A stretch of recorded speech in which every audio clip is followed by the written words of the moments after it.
Comme vous venez de le dire, il y a 2 bataillons qui viennent d'être relevés les 2 mois passés, le mois de juillet et début août, alors qu'ils sont arrivés ici au Burundi. Après une année de service, même au-delà, dans la mission de maintien de la paix de l'Union africaine en Somalie, AMISOM en sigle.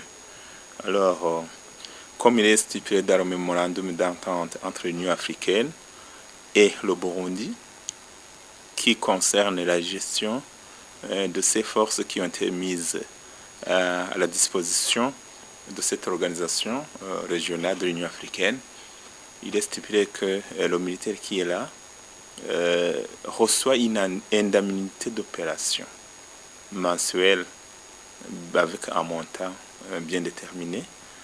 Alors, souvent, ces montants, ces indemnités retardent de parvenir aux intéressés, aux bénéficiaires, suite aux bailleurs, sinon aux partenaires de l'Union africaine qui aident dans la mission, dans la collecte de ces indemnités peut tarder suite justement à ces bailleurs qui tardent de répondre ou qui répondent goutte à goutte, petit à petit. Et vous savez que il y a l'Union européenne, il y a les États-Unis d'Amérique, il y a les autres pays africains qui n'ont pas contribué en troupes, mais qui ont contribué en moyens, en appui logistique, entre autres, ces indemnités-là. La raison pour laquelle la collecte de tout ça prend un temps. Et l'effectif de la force actuellement en Somalie, c'est à peu près 22 000 hommes en uniforme, hommes et femmes.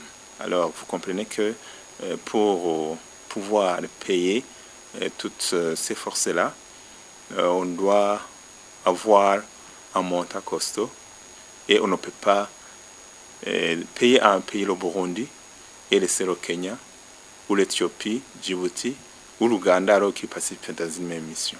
Vous comprenez qu'on doit attendre pour que le montant arrive et partager cela à tout le monde. Cela étant, ce n'est pas la première fois que cela arrive, mais la mission n'a jamais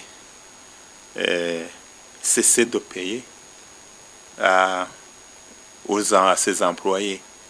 Donc ces indemnités peuvent retarder, mais à toutes fins utiles, elles parviennent aux destinataires à un certain moment.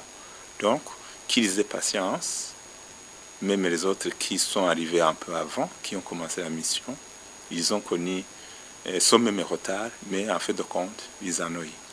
La crise financière, ce n'est pas un problème individuel ou personnel. La crise financière, c'est dans tous les pays. C'est devenu même mondial. Même en Europe, il y a une crise financière.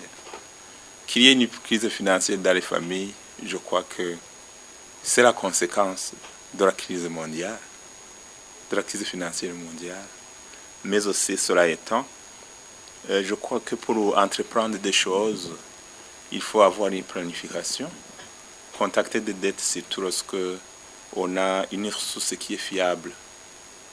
Donc souvent, on contacte des dettes pour un projet à long terme à partir des salaires. Alors la mission n'octroie pas de salaires. Les salaires sont réguliers, mais les indemnités peuvent retarder. Vous comprenez qu'il y a une différence. Même les banques acceptent d'octroyer des crédits à base des salaires et non des indemnités. Les indemnités peuvent retarder. Raison pour laquelle on explique toujours qu'il faut bien planifier des projets qui ne demandent pas ou qui peuvent exiger des pénalités vers la fin. Alors, s'il y a quelqu'un qui a pris un engagement, je ne vois pas une solution directe, mais à toutes fins utiles, je crois que dans la mission, ils sont en train de travailler bien à l'heure, jour et nuit, pour honorer les engagements selon le mémorandum d'entente. Sinon, le pays, le Burundi, ne peut pas faire grand-chose, à part d'informer, mais aussi de rappeler à l'Union africaine de tout faire pour que et honore les engagements conformément au mémorandum d'entente.